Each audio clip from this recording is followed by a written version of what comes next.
Let's go back to the 20s. Hirsch Jacobs raced pigeons in high school in Brooklyn.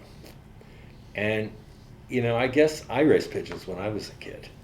And it's a crazy business because you take these pigeons to somewhere out and you let them all go, and they come back, and you time them when they check into their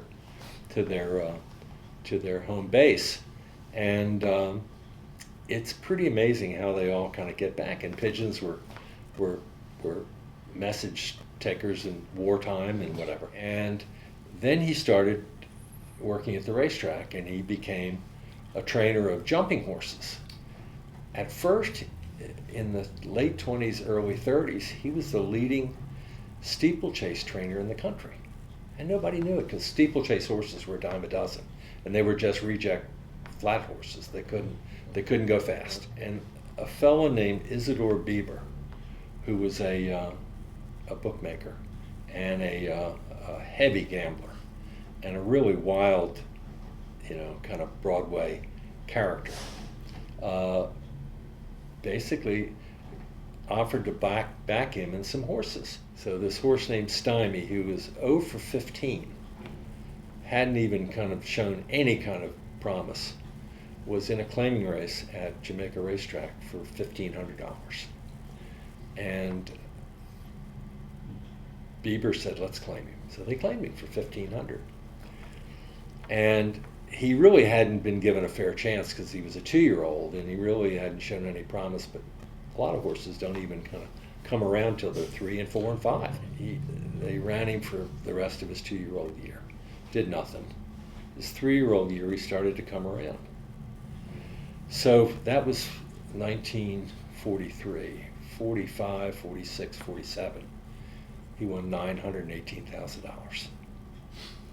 Ran 131 times. His races, you could throw his first 30 races away. He didn't do anything. The next 100 races, he placed in 96 of those next 100 races. He was a workhorse. He ran 3 times in 1 week. Won 3 races in 1 week. It was an amazing story, and I think one that hasn't been told. And when you look at Seabiscuit, Man of War, and some of these other horses, Citation, I mean, the blue bloods that have won a lot of money, you can expect it because they come up, they have the best trainers, the best everything. But this horse had the best trainer. Max Hirsch actually bred him. Didn't give him the chance. And this little nobody trainer, Hirsch Jacobs, all of a sudden had a horse that was kicking ass. He said, I'm not going to train my horse to condition. I'm not going to train him at all. I'm going to kick him out in the field, let him be out there and play with all of his buddies, and then I'm going to race the hell out of him. And that's what he did. Wow. He used races to condition his horses, and it worked pretty well. He didn't burn them out before they got to the racetrack. But I think that this guy took broken down horses that no one else wanted, brought them home, kicked them out at the farm, took them out to Stymie Manor, let them romp around for a year, and all of a sudden, what the hell? They're winning races. He had a bad mind that was not a trainable mind, and Hirsch Jacobs figured his mind out. Then he figured out that the horse liked to run, and he liked to come from behind. And that's the hard part about training, is to get a horse, to hold a horse back and fight him at the beginning of a race, and take all the energy out of him, holding him back. I think that Hirsch Jacobs was a great trainer because he taught Stymie how to come from behind. And it's amazing, his races, his wins. He'd win by that much, he'd win by that much, he'd win by that much.